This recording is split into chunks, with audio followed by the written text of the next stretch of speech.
morning and welcome to Rising. We have a great show for you today. I'm Amber Duke, joined again by Niall Stanage. Great to see you again, Amber. 2 days in a row. 2 days in a row. Always a treat. So a lot to get to, I think. Yeah, hopefully the viewers don't get sick of us. I'm sure they won't. It's always a treat for them too. In any event, some House Republicans are not happy with the changes the Senate made to President Trump's so-called Big Beautiful Bill.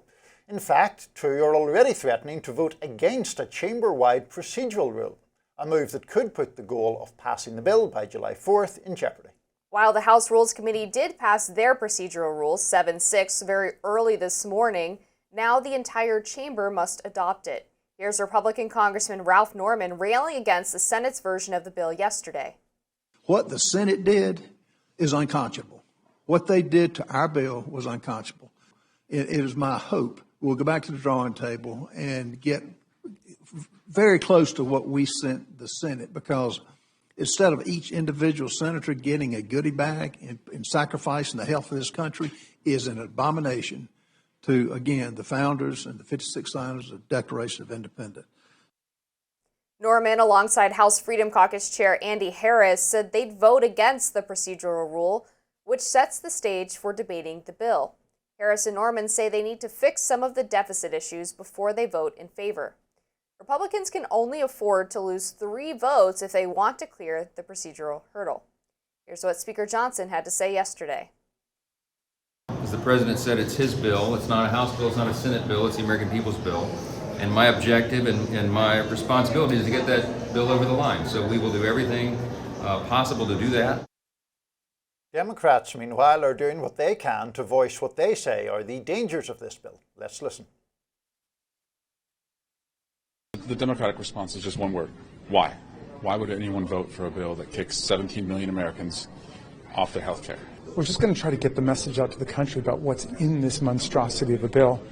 And we could do no better than to quote the Republicans who've said they'd rather leave politics than to have anything to do with it.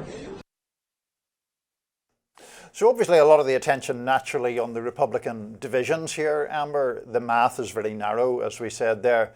It seems to me that there is genuine policy difference here. I mean, there are very fiscally conservative Republicans, and this bill is projected to add a lot to the deficit.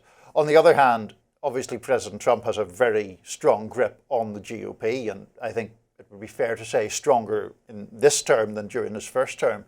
So you're the expert on the conservative side. Where do you see this going? Well, I think that you'll have probably 2 people vote against it, and those 2 being Thomas Massie and possibly Chip Roy, both of whom have not been the favorites of President Trump and have been happy to sort of throw sand in his eye on occasion when they are feeling like they're standing on principle. So I don't see either of them feeling the necessity to vote for Trump's signature legislative package.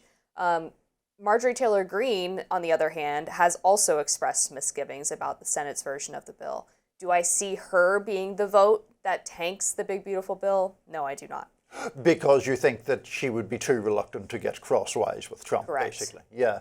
I mean, that is my overall sense of it as well. I think that there are people who have misgivings about this for sure. And I think that a lot of them, to be fair, are sincere in those misgivings.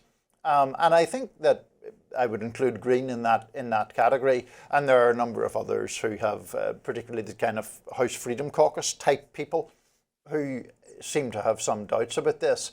But when the rubber hits the road, the question is, are they going to vote against Trump's signature piece of domestic legislation? And the chances of that just seem slim to me, despite the price tag for all of this. Yeah, I think they'll ultimately fall in line. But the question then is, are they going to go ahead and advance this to the floor for a debate?